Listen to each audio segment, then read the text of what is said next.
portion of the meeting, introducing our first speaker. She is from Senegal, West Africa, born and raised. She provided a document to show you where that is on the map. Everyone have a map? She has 2 children and is happy about embarking on a new chapter in her life, both personally and professionally. Here is a new Winter Park Toastmaster. Oh, by the way, she speaks 4 languages. She's an entrepreneur. She loves music and dance, especially the drum circle. With her first Pathways icebreaker, meaning no question, it's titled Built Differently. Please give a warm welcome to Toastmaster Therese May. Great job. Thank you. Before I start, I need some claps. Go. Good. Go. Thank you. I just mimicked drums in a drum circle. Now imagine Sabar, S-A-B-A-R, which is a drum circle. And there will be at least 100 people watching. You have mothers seated on the bench, breastfeeding in public their young children, little kids seated on the sand, playing, and numerous other people. Could be neighbors, grandparents, could be uncles, anyone in the neighborhood. Everybody clapping along in the sound of the drums. And you have a lead drummer, and behind him 10 or 15 more drummers playing along in the sound of the rhythm.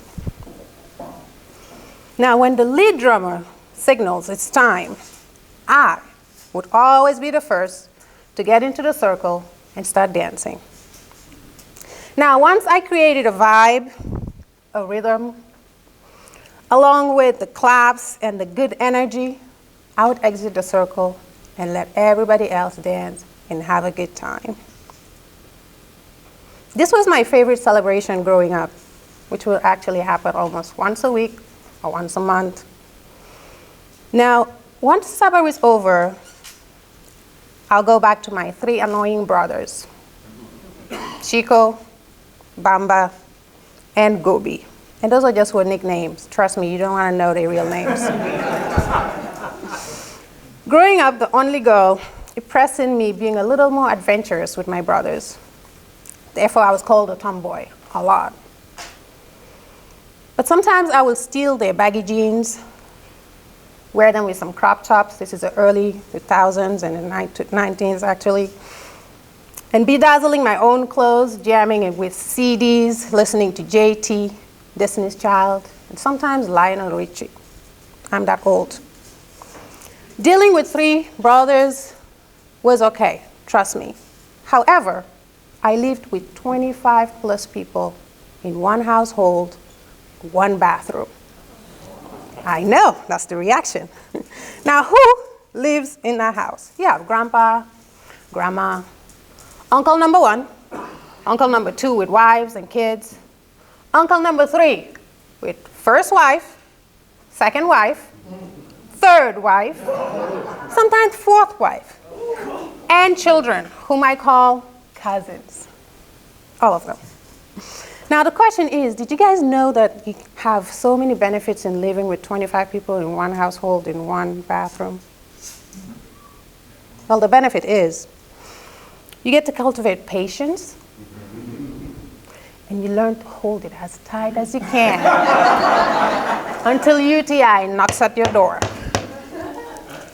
Now, the second personal thing I've learned is that you get to be way ahead of people. That's how I was built different. I accepted somehow the American saying, early birds catches the worms, without understanding much what it meant back then, because I didn't learn English yet. But I wake up at 6 a.m. every day, so I could take a shower before my multiple cousins wake up, just so I could be ready for school in a fashion way. Now, because I was built different, I grew up blasting a lot of American music, dressing up as a tomboy. Therefore, the whole neighborhood started calling me Therese the American girl. I'm like, whatever. Didn't know much. Little did I know, I was actually manifesting what would be today home.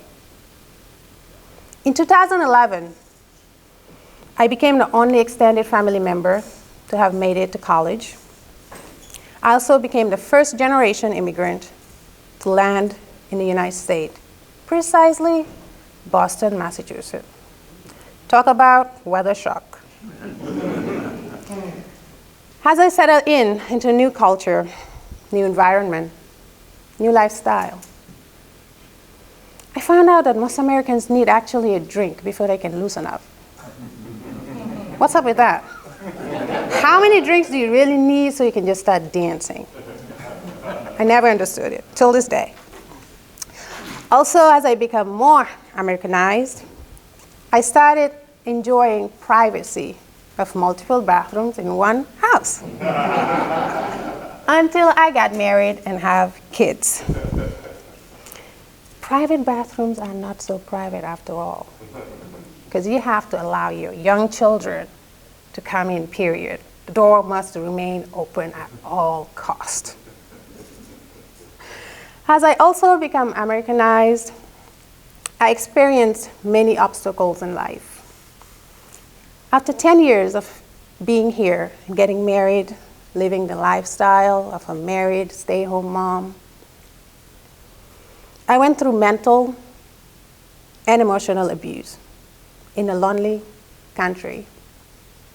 I told my husband, though, recently, I ain't gonna go. I'm out.